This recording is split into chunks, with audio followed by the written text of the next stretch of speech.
Alright guys, welcome back, and in this tutorial we're going to be learning about the mathematical operators, because if a computer is really good at one thing, it's math. It's pretty much the best calculator in the world.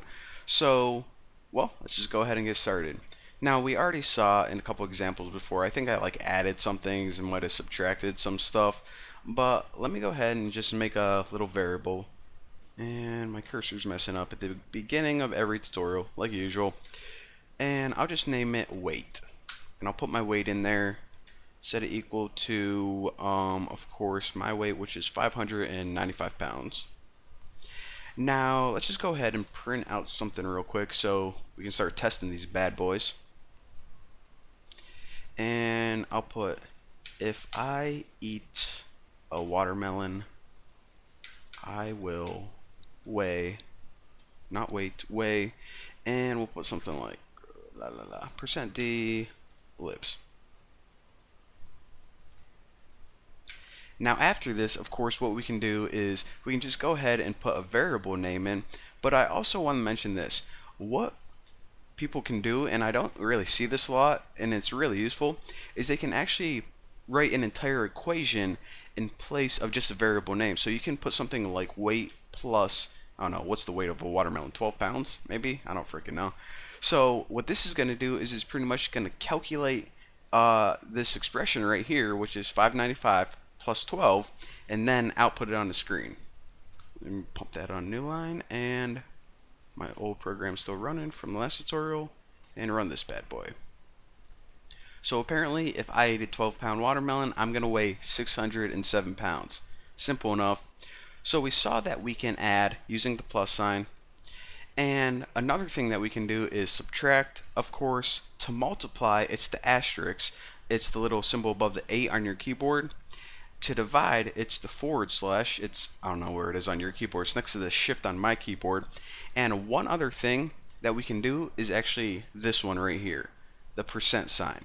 Now this is called the modulus, and let me show you what it does. So this doesn't really make sense because, you know, if I had a watermelon, I weigh 7 pounds. So you're wondering, how the heck did it get 7? Did it divide by something? Well, what the modulus is the remainder whenever you divide. So whenever you divide 595 by 12, you're going to get some number, and you're also going to get a remainder of 7. So whenever you want that remainder, again, use the percent sign. It's called the modulus. Now, let me go ahead and show you guys something else. And this is probably going to help a lot of people understand why they're getting some different values in their program. So let's go ahead and make a few numbers. A, and we'll set this equal to 86 or something. And B, set equal to 21. And then we'll just go ahead and print some crap out.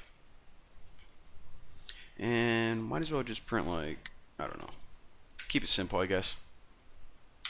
So we'll print out the result of an equation, and that's A over B. So why the heck am I telling you that? You know, we already learned that you can put equations in there, no big whoop. But check this out. Let's say that we had a float as well, and let's just name this like C or something. So float C, set it equal to 86.0, and float D, and we'll set this equal to 21.0.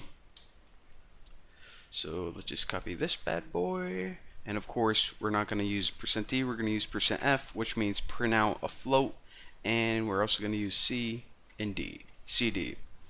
So what I want to talk about right here is this. Whenever you're using equations in here like this, and you're dividing numbers, whenever you divide an integer by another integer, check it out.